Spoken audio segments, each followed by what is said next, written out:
Hello दोस्तों, good morning. मैं हूं राहुल और आप देख रहे हैं यूट्यूब चैनल बीएसबी एजुकेशनल अड्डा। तो दोस्तों, जैसा कि आज है 29 मई और 29 मई के अंतर्गत जितने भी क्वेश्चन बनते हैं उसे देखते हैं। तो चलिए आज का जो वीडियो है स्टार्ट करते हैं। और वीडियो स्टार्ट करने से पहले बता दें कि आप लोग हमें सपोर्ट के रूप में सपोर्ट करें। कोई ज़्यादा फीडबैक नहीं आ रहा है। जल्द से जल्द अगर 100 सब्सक्राइबर हो जाए, मेरे मेंबर पूर जाए, तो हम लाइव आके और क्लास के सामने आके पढ़ाएंगे। वो सिर्फ यही सब्जेक्ट नहीं, अदर भी फैकल्टीज़ हैं, जैसे कि कंपटीशन का भी जितने भी मैथ हैं, रीजनिंग हैं, इनका भी पढ़ाई किया जाएगा। तो चलिए आज का पहला क्वेश्चन देख लेते हैं। भारत ने युगांडा पीपल्स डिफेंस फोर्सेस यानी कि यूपीडीएफ को वार गेम सेंटर सौंपा है। भारत ने एक युगांडा पीपल्स डिफेंस फोर्सेस यूपीडीएफ है, उसको अपना एक गेम सेंटर को सौंपा है, वार गेम सेंटर जिसका नाम है। उसका नाम क्या है ये पूछ रहा है, तो उसका नाम इंडिया ने खुद अपने नाम पे ही, इंडिया के नाम पे ही इस वार गेम सेंटर का नाम रखा है। यानी कि भारत ने जो युगांडा पीपल्स डिफेंस फोर्सेस को जो वार गेम सेंटर सौंपा है वह इंडिया ही है। तो भारत ने जो यूपीडीएफ को इंडिया नामक का एक वार गेम सेंटर सौंप दिया है, तो Indian military advisory and training team के साथ मिलकर इंडियन एसोसिएशन युगांडा यानी कि IAU, इंडियन एसोसिएशन युगांडा द्वारा अत्याधुनिक सैन्य प्रशिक्षण केंद्र UPDF यानी कि युगांडा पीपल्स डिफेंस फोर्सेस जो है ये द्वारा अत्याधुनिक सैन्य प्रशिक्षण के साथ इन्हें सौंप दिया गया है। यानी कि वार गेम सेंटर जो है इसमें अत्याधुनिक सैन्य प्रशिक्षण यानी कि आर्मी के ट्रेनिंग के बारे में बताया गया है। देखिए, युगांडा गणराज्य के जो राष्ट्रपति हैं, युगांडा जो देश है, ये युगांडा गणराज्य के जो राष्ट्रपति हैं कौन है? योवेरी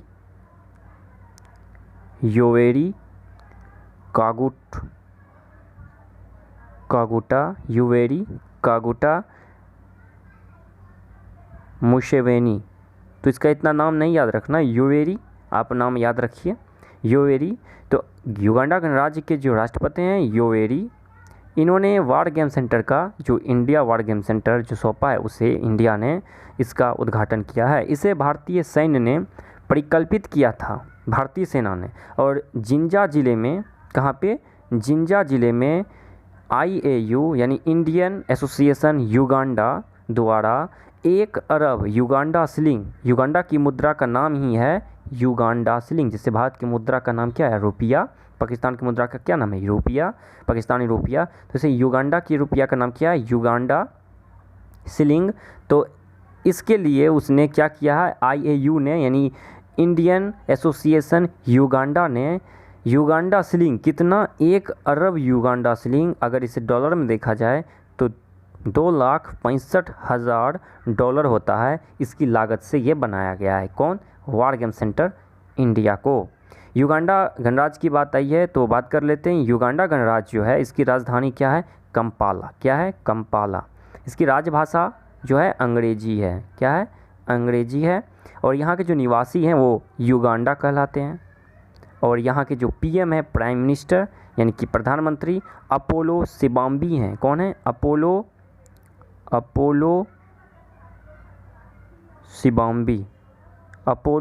सिबाम्बी हैं। और यहाँ के अभी राष्ट्रपति के जिक्र किए जिन्होंने ये वार गेम सेंटर का उद्घाटन किया है, उसका नाम है योवेरी कागुटा मुसेवेनी। चलिए नेक्स्ट क्वेश्चन देख लेते हैं। नाडा ने हाल ही में किसे अपने अनुशासन पैनल में दोबारा से चुन लिया है? तो देखिए, जो नाडा होता है, सबसे पहले इसका आंसर देख लेते हैं। नाडा द्वारा भारतीय मुक्केबाज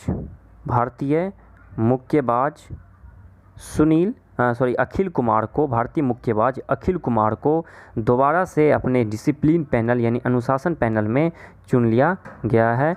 अखिल कुमार ने इससे पहले नाडा में अनुशासन पैनल में ही 2017 और 19 के बीच में अपना सेवा दिया था। कहाँ पे? नाडा के अनुशासन पैनल में। फिर से दोबारा इन्हें चुन लिया गया है हाल ही में 2020 में। देखिए, नाडा जो होता है, नाडा क्या है? तो नेशनल एंटी डोपिंग एजेंसी। नाडा की स्थापना भारत सरकार द्वारा की गई थी। इसका मुख्य उद्देश्य भारत में स्वतंत्र एंटी डोपिंग संगठन के रूप में कार्य करना होता है। और इसलिए कि भारत में जितने भी गेम हो वो डोप मुक्त किया जा सके। क्यों किया जाता है? जिससे कि खेलों को डोप मुक्त किया जा सके। ये जो नाडा होता है, नाडा नेशनल एंटी डोपिंग एजेंसी, जो डोपिंग है इसका मतलब होता है कि जो ये ओलंपिक गेम होता है या खेल के दौरान कोई भी प्लेयर उस दवाई को ना ग्रहण करे जिससे कि बूस्टिंग का काम हो, शरीर में एनर्जी का काम हो। अगर जो भी प्रतिबंधित दवाई हो अगर वो शरीर में पाई जाती है तो नाडा के द्वारा उसे बैन कर दिया जाता है। ये तो नेशनल लेवल पे काम करता है नाडा। इसकी स्थापना जो नाडा की हुई थी, नाडा की स्थापना वो 24 नवंबर को हुई थी 2005 में। 2005 में याद कीजिएगा आरटीआई भी आया था। आरटीआई जानते हैं ना, वो जो जितने भी दुकान से हम लोग ख़रीदने के लिए जाते हैं तो जो ख़रीदार होता है उसके लिए जो सूचना का अधिकार था वो 2005 में ही आया था। कब? 2005 में, अक्टूबर 2005 में। तो याद रखिएगा, सूचना का अधिकार के साथ साथ नाडा जो है national anti doping agency Bharat सरकार से स्थापित किया था कि स्वतंत्र या एंटी डोपिंग संगठन के रूप में कार्य करे और खेलों को डोप मुक्त करे 2005 24 नवंबर को। और इसके जो अभी वर्तमान में डायरेक्टर हैं यानी कि अध्यक्ष हैं, डायरेक्टर कौन है? तो नवीन अग्रवाल। ये देखिए ऑप्शन सी, नवीन अग्रवाल इसके डायरेक्टर है। और ये सुनील सेठी एक्टर हैं, ये जो हीरो एक्टर हैं इन्हें नाडा का जो है नेशनल एंटी डोपिंग एजेंसी का ब्रांड एम्बेसडर नियुक्त किया गया है। और अखिल कुमार को दोबारा से डिसिप्लिन पैनल में शामिल किया गया है। इससे पहले 17-19 में ये कार्य कर चुके हैं। ब्रिज कुमार अग्रवाल की बात करें तो ये हाल ही में इन्हें सचिव के रूप में लोकपाल के सचिव के रूप में नियुक्त किया है। और ये जो है 1986 बैच के केरल कैडेट के हिमाचल प्रदेश कैडेट के आईएएस अधिकारी। किस कैडेट के? हिमाचल प्रदेश कैडेट के 1986 के आईएएस अधिकारी हैं। और देखिए ये जो नाडा है, नाडा तो ये नेशनल लेवल पर कार्य करता है। एक वाडा होता है, वर्ल्ड एंटी डोपिंग एजेंसी, और इसके जो अध्यक्ष हैं वो हैं विटोल्ड बांका। और वाडा की जो स्थापना हुई थी नाडा से पहले हुई थी। नाडा की तो 2005 24 नवंबर और इसकी हुई थी 10 नवंबर 1999 में। चलिए नेक्स्ट क्वेश्चन देख लेते हैं। हाल ही में किसके द्वारा ब्रीथेबल नवरक्षक पीपीई किट विकसित किया गया है? तो ये हाल ही में नेवी के द्वारा, भारतीय नेवी के द्वारा, एयरफोर्स के द्वारा, नौसेना के द्वारा एक पीपीई किट नवरक्षक जो कि ब्रीथेबल है उसके द्वारा विकसित किया गया है। देखिए इसमें क्या है कि जो नौसेना ने सांस लेने में सक्षम अभिनव कपड़े से एक पीपीई किट नवरक्षक किट तैयार की है। यह मुख्यतः कोविड-19 महामारी से लड़ाई में काम करने वाले स्वास्थ्य कर्मचारियों को बहुस्तरीय कवर पहुंचाने वाले पीपीई किट की तुलना में आराम देगी, जो रोगियों का गर्म और नमी की स्थिति में 12-12 घंटे इलाज करते हैं। ये जो है बहुस्तरीय कपड़े जो पहनते हैं अभी स्वास्थ्यकर्मी डॉक्टर, बहुस्तरीय कपड़े का मतलब बहुत सारे कपड़े अपने शरीर पर लिए होते हैं, उससे ये छुटकारा पाएंगे और आरामदायक ये नवरक्षक क्लॉथ होगा और ये सांस लेने में भी इसमें प्रॉब्लम नहीं होगी। पीपीई का मतलब होता है पर्सनल प्रोटेक्टिव इक्विपमेंट, खुद को सुरक्षित करने वाला जो किट होता है उसी को पीपीई बोलते हैं। जो कि मास्क होता है, आँख में लगाने वाले शीशे होते हैं, गूगल्स होते हैं, तो ये सभी पीपीई किट होते हैं। तो हाल ही में नेवी के द्वारा इसे बनाया गया, तो नेवी के द्वारा बनाया गया है तो नेवी की बात कर लेते हैं। तो भारतीय नेवी की जो स्थापना हुई थी वो 5 सितंबर को हुई थी, 5 सितंबर को हुई थी 1612 में। इसका हेडक्वार्टर न्यू दिल्ली, हमारी सेना के अधिकतम सेना का हेडक्वार्टर न्यू दिल्ली में ही है। लेकिन 5 सितंबर 1612 में इसकी स्थापना हुई थी, लेकिन नेवी दिवस 4 दिसंबर यानी कि साल के लास्ट में मनाया जाता है। साल के पहले 15 जनवरी को थल सेना दिवस, 8 अक्टूबर को वायुसेना दिवस और 4 दिसंबर लास्ट को नौसेना दिवस मनाया जाता है। नेवी के वर्तमान में जो अभी 24वें अध्यक्ष नियुक्त किए गए, वर्तमान अध्यक्ष यानी कि उसके जो चेयरमैन हैं महानिदेशक वो हैं एडमिरल करमबीर सिंह। कौन है? करमबीर सिंह। और देखिए नेवी की बात करें तो नेवी की पहली महिला फाइटर पायलट या नेवी की पहली महिला पायलट बनी है शिवांगी सिंह, जो कि बिहार की मुजफ्फरपुर की है। शिवांगी सिंह ये नेवी की पहली महिला पायलट बनी है। एयरफोर्स की बात करें तो उसकी स्थापना 8 अक्टूबर को हुई थी 1932 में। आईसीजी की बात करें तो इंडियन कोस्ट गार्ड की जो स्थापना 1978 में हुई थी, इसका भी हेडक्वार्टर दिल्ली में। आर्मी की स्थापना कब हुई थी? तो 1 अप्रैल को हुई थी 1895 में। और 1894 में देख लेते हैं एक साल पहले क्या हुआ था। तो भारत का अपना पहला bank Punjab national bank PNB bank की स्थापना हुई थी और मल्लिकार्जुन राव इसके अभी सीएमडी हैं पीएनबी के। चलिए नेक्स्ट क्वेश्चन देखते हैं। हाल ही में किस राज्य की खुदोल पहल को दुनिया की टॉप 10 पहल यानी शीर्ष 10 पहल में शामिल किया गया है? पहल मतलब होता है क्या कि किसी चीज़ पर एक पहल करना जिससे कि उसमें विकास हो। तो देखिए मणिपुर के एक पहल जो है खुदोल पहल, उसे विश्व के टॉप 10 पहलों में शामिल किया गया है। मणिपुर की जो खुदोल है, ये खुदोल पहल को कोविड-19 महामारी से निपटने की समावेशी लड़ाई के लिए शीर्ष 10 पहल में शामिल किया गया है। इसे कौन शामिल किया है? तो United nation secretary general on youth द्वारा इसे शामिल किया गया है। क्वेश्चन बन सकता है कि मणिपुर के खुदोल पहल को किसके द्वारा शीर्ष 10 पहल में शामिल किया गया है? तो इसका आंसर हो जाएगा United nation secretary general on youth के द्वारा शामिल किया गया है। देखिए खुदोल पहल को इम्फॉल स्थित, मणिपुर की राजधानी क्या है? इम्फॉल स्थित NGO नॉन गवर्नमेंट ऑर्गेनाइजेशन यानी गैर सरकारी संगठन NGO YALL, ये एक NGO का क्या है? संगठन है। जैसे NGO है, NGO नॉन गवर्नमेंटल ऑर्गेनाइजेशन। ये जो NGO होता है ना, NGO ये गैर सरकारी संगठन होता है। और गैर सरकारी संगठन देखिए NGO किसी मिशन के तहत चलाए जाते हैं। सबसे पहली बात है NGO है एक मिशन के तहत चलाई जाती है। सामाजिक समस्याओं को हल करना और विभिन्न क्षेत्रों में विकास की गतिविधियों को बल देना एक NGO का मुख्य उद्देश्य होता है। लेकिन अब ये रोजगार का भी बढ़िया समाधान और साधन बन चुका है। तो देखिए जो NGO है, यही NGO मणिपुर में जो क्या चलाया था? तो YALL ये एक NGO के द्वारा चलाया गया संगठन है। और इसे 2017 में मानसिक स्वास्थ्य कार्यशालाओं में आयोजन के लिए स्थापित किया गया था। और जिसके संस्थापक कौन थे? सदम हजबम इसी ने स्थापित किया था। और इसके खुदोल पहल को, जिसके द्वारा चलाए गए खुदोल पहल को टॉप 10 में शामिल किया गया। उसका आंसर क्या हो जाएगा? मणिपुर के में राज्यसभा की संख्या देखिए, राज्यसभा सीट की संख्या तो 1 है और लोकसभा सीट की संख्या 2 है। यहाँ के मुख्यमंत्री कौन है? एन बीरेन सिंह। और गवर्नर कौन है? राज्यपाल कौन है? नजमा हेपतुल्ला है। मणिपुर की ही एक प्लेयर हैं जो पूमा की ब्रांड एम्बेसडर भी थी, लेकिन अब करीना कपूर है पूमा की ब्रांड एम्बेसडर। उसका नाम क्या है मणिपुर की? जो कि 8 बार की विश्व चैंपियनशिप मुक्केबाजी विश्व चैंपियनशिप जीत चुकी है, वर्ल्ड रिकॉर्ड है। तो MC मैरी कॉम है। चलिए नेक्स्ट क्वेश्चन देखते हैं। हाल ही में हुए SIDM MSMEs के ई कॉन्क्लेव की अध्यक्षता किसने की? ई कॉन्क्लेव का मतलब होता है गुप्त सभा। तो गुप्त सभा की अध्यक्षता किसने की? तो रक्षा मंत्री हाल ही में राजनाथ सिंह ने SIDM और MSME के गुप्त सभा की अध्यक्षता की है। देखिए समझते हैं कि SIDM और MSME क्या है। तो SIDM जो होता है सोसाइटी ऑफ इंडियन डिफेंस, जिसका मतलब होता है कि भारतीय रक्षा निर्माता संगठन। और MSME का फुल फॉर्म होता है सूक्ष्म लघु और मध्यम उद्यम। और इस दोनों के ई कॉन्क्लेव की अध्यक्षता भारत के जो रक्षा मंत्री हैं वर्तमान, राजनाथ सिंह, केंद्रीय रक्षा मंत्री, इन्होंने की है। तो रक्षा मंत्री ने MSME के ई कॉन्क्लेव की अध्यक्षता की। और MSME के ई कॉन्क्लेव का वर्चुअल सम्मेलन रक्षा उत्पादन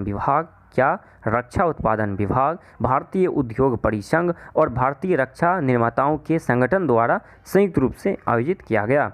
और SIDM है, इसका फुल फॉर्म होता है society of Indian defence manufacturers. और इसके जो अध्यक्ष हैं कौन है? SIDM के जो अध्यक्ष हैं अभी कौन है? तो जयंती डी पाटिल। कौन है? जयंती डी पाटिल SIDM के अध्यक्ष, क्योंकि इसी के अभी अध्यक्षता किए हैं और इसकी अध्यक्षता किए हैं। तो MSME के केंद्रीय मंत्री तो हैं जो सड़क परिवहन और राजमार्ग मंत्री कौन है? नितिन जयराम गडकरी, तो वो हैं। और SIDM के अध्यक्ष कौन है? जो जयंती डी पाटिल हैं। अमित शाह तो हमारे गृह मंत्री हैं। और इसके बेटे जो जय शाह हैं वो BCCI the board of cricket control of India इसके सचिव हैं। S जयशंकर हमारे विदेश मंत्री हैं, सुब्रमण्यम जयशंकर। और हर्षवर्धन श्रृंगला जो है ये विजय केशव गोखले के जगह पे भारत के विदेश सचिव नियुक्त किए गए हाल ही में। चलिए नेक्स्ट क्वेश्चन देखते हैं। और अगर इस पे बात करें, कुछ और बात कर लेते हैं, जैसे भारतीय उद्योग परिसंघ, भारतीय उद्योग परिसंघ, तो भारतीय उद्योग परिसंघ के अभी वर्तमान में महासचिव और महानिदेशक कौन है? चंद्रजीत बनर्जी। कौन है? चंद्रजीत बनर्जी।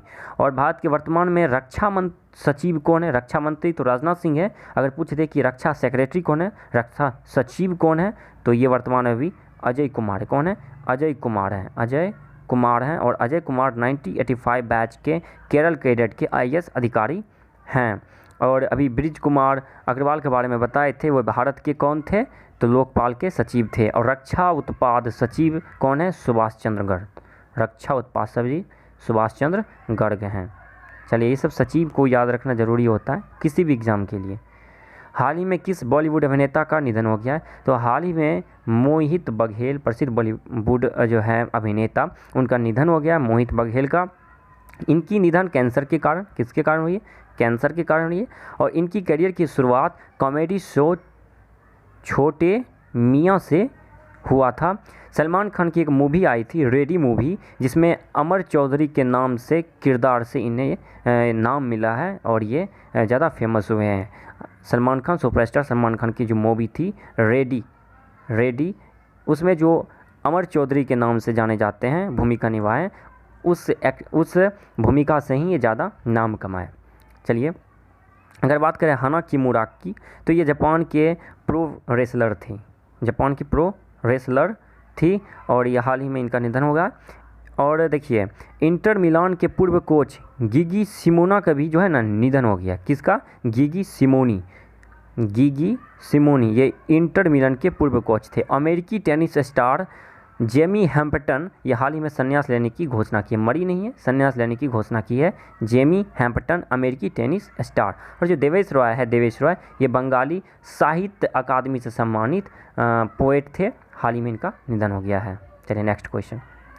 हाल ही में प्रधानमंत्री वय वंदना योजना किसके द्वारा शुरू की गई है? तो हाल ही में प्रधानमंत्री वय Vandana Yojana LIC, life insurance corporation के द्वारा ऑफ इंडिया के द्वारा ये चलाया गया है। तो LIC ने वरिष्ठ नागरिकों के लिए सामाजिक सुरक्षा प्रदान करने के लिए प्रधानमंत्री वय वंदना योजना को शुरू करने का ऐलान किया है। देखिए, इस पॉलिसी की अवधि जो है 10 वर्ष की होगी। कितने वर्ष की होगी? 10 वर्ष की होगी। 31 मार्च 2021 तक, पहले वित्त वर्ष के दौरान बेचे जाने वाले जितने भी पॉलिसीज़ हैं, एक वर्ष में द्वैमासिक के अनुसार 10 वर्ष की पूरी अवधि के लिए 7.40% के हिसाब से उसे रिटर्न दिया जाएगा, सुनिश्चित रिटर्न दिया जाएगा। चलिए, LIC की बात आई है तो LIC की बात कर लेते हैं। तो life insurance corporation of India 1 सितंबर 1956 में इसकी स्थापना हुई थी और इसके अध्यक्ष भी वर्तमान में MR कुमार। कौन है? MR कुमार हैं। और इसके जो हेडक्वार्टर है मुंबई। बता दें कि मुंबई भारत की वाणिज्य राजधानी यानी फिनांशियल कैपिटल है, वित्तीय राजधानी बोलिए। तो क्यों है? क्योंकि मुंबई में बहुत से वित्तीय संगठन और संस्था का मुख्यालय है, जैसे कि RBI, SBI, HDFC, ICICI, जैसे LIC। तो इसलिए मुंबई को बोला जाता है भारत का वित्तीय राजधानी और नई दिल्ली को प्रशासनिक राजधानी। नेक्स्ट क्वेश्चन, 8वां क्वेश्चन। नाइजर में भारत के नए राजदूत किसे नियुक्त किया गया है? तो नाइजीरिया में भारत के नए राजदूत जो नियुक्त किए गए हैं वे प्रेम के नायर हैं। कौन है? पी के नायर, प्रेम के नायर हैं। और ये जो जगह लेंगे राजेश अग्रवाल का जगह लेंगे। अभी वहाँ राजेश अग्रवाल थे, अब प्रेम के नायर की जगह वहाँ नियुक्ति हुई है, वो बने हैं। देखिए, भारत सरकार ने प्रेम के नायर को नाइजर गणराज्य में भारत का नया राजदूत नियुक्त किया है। इससे पहले ये हम्बनटोटा में, कहाँ? हम्बनटोटा में भारत के महावाणिज्यिक दूत के रूप में तैनात थे। चलिए, नाइजर की बात आई है तो नाइजर की बात कर लेते हैं। तो नाइजर की राजधानी क्या है? तो नाइजर की राजधानी है नियामी। क्या है? नियामी। और यहाँ की मुद्रा है पश्चिमी अफ्रीकी CFA फ्रैंक। पश्चिमी अफ्रीकी यानी वेस्ट अफ्रीकी CFA फ्रैंक। और यहाँ के जो प्रेसिडेंट कौन है? तो महामदो इस्सोफो।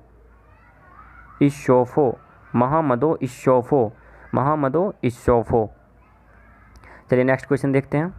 और अगर अदर ऑप्शन की बात करें तो पीयूष अग्रवाल और दीपक मित्तल हाल ही में दोनों राजदूत नियुक्त किए गए। पीयूष अग्रवाल जो हैं ये बहरीन में भारत के नए राजदूत, और दीपक मित्तल को कतर में, कहाँ पे, कतर में भारत के नए राजदूत नियुक्त किए गए। ये दोनों जो हैं 1998 बैच के IFS ऑफिसर हैं।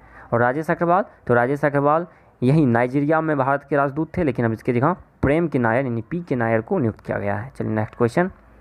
हाल ही में किस सोशल मीडिया प्लेटफॉर्म द्वारा कॉलिंग एप्लीकेशन कैचअप लॉन्च की गई है? तो हाल ही में दिग्गज सोशल